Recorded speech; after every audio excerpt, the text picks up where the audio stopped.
Gempar, Tempo bongkar operasi polisi menangkan Prabowo Gibran disuruh Ki Lurah. Pram, Sin, nah, ngomong-ngomong soal ancaman dan tekanan nih, Usin kan lu baru aja nih ketemu sama juru bicara Polri, karena kan kita ngomong soal ancaman dan tekanan, lembaga penegak hukum disorot lah sebagai salah satu pihak yang terlibat dalam dinamika ini. Gitu. Nah, apa nih bocorin nih ke pemirsa bocor halus? Ya, jadi tadi gue sama Cica ketemu sama Cicak lagi. Emang dia saat diam blar gitu kan. Nah, ketemu Brigjen Ramadan ya, dia cerita bahwa menjelaskanlah sejumlah aturan bagaimana polisi itu bersikap netral. Lalu kedua, Polri mengeluarkan aturan lagi yang berisi belasan turunan gitu ya, menjamin kenetralitasan Polri begitu. Intinya bahwa sampai anak dan keluarganya itu pun diminta jangan untuk ikut-ikutan lah ke ke pileg maupun pilpres gitu. Nah, kami juga itu nanyain dengan sejumlah temuan kan.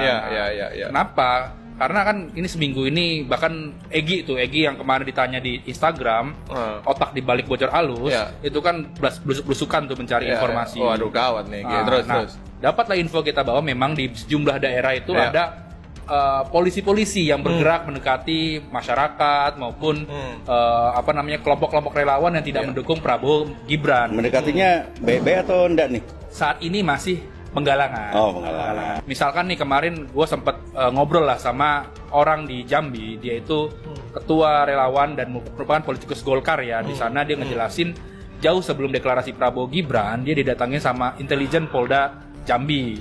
Nah, ditanya nih kenapa lu malah dukung Anies? Padahal Golkar ini kan sudah mendukung Prabowo dan lain-lain, dijelaskan begitu. Nah, ya intinya masih penggalangan. Lalu dia juga memasang baliho itu agak sulit karena misalkan mau masang di daerah A, udah deal nih harganya, tiba-tiba besoknya adalah Prabowo Gibran itunya yang masang di situ. Jadi dia dibilang nggak jadi di sini, nggak bisa. Belakangan Prabowo Gibran begitu. Nah, Sin, dari pertemuan lo dengan juru bicara Polri tadi, apa jawaban mereka soal tudingan ketidaknetralan polisi nih dalam penyelenggaraan Pilpres? Dia membantah ya soal ada polisi yang ikut cawe-cawe dalam konsentrasi Pileg maupun Pilpres. Dia bilang bahwa kalau misalkan ada masyarakat menemui fakta atau bukti, silakan lapor ke kami. Dia juga pernah mengecek kan ada informasi soal polisi memasang baliho. Dia bilang itu hanya informasi, setelah kami cek di berbagai tempat gak ada itu pemasangan baliho gitu. Jadi intinya membantah lah kalau misalkan polisi itu tidak netral, Pra. Ya nggak apa-apa. Ya biarin lah, membantah lah ya. Tapi Usut punya Usut. Apa deh? Apa? Pram punya info nih. Sebutin dong, Pram. Jenderal yang lu tahu, Pram. Usut punya Usut gitu ya. Jenderal. Jadi gimana, Pram? Jenderal itu ada bintang 1, bintang 2 sampai bintang 4. Udah sampai situ aja cluenya. Nanti detailnya bisa dibaca di majalah Tempo. Jadi apa temuan kita, Pram?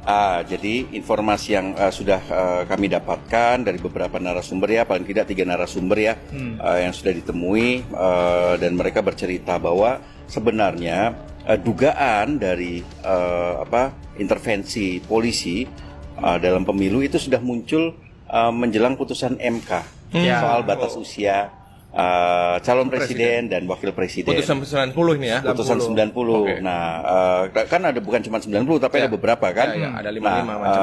Kami ini belakangan dapat informasi bahwa ada tekanan terhadap hakim MK, CNK, gitu kan, dan di situ ada permintaan langsung lah dari seorang petinggi Polri ke hakim MK, dan di situ dia bilang bahwa putusan ini harus dimenangkan, dan ini merupakan perintah dari lurah, dan satu lagi adalah wajib. Ada wajib itu ya? Ada wajibnya. Wajib memenangkan itu ya? Atau wajib mengabulkan? Wajib mengabulkan tentu saja. Gitu. Dan ini informasi ini juga sudah dibenarkan oleh 2 narasumber lain yang juga mengetahui persoalan ini. Salah satu didapat oleh Hussein, ya kan, Sen? Benar kan? Betul. Gue dapat informasi itu. Tapi sudah dijelaskan, Pram. Oke, nggak apa-apa. Dilepasin ke gua. Ya. Teringat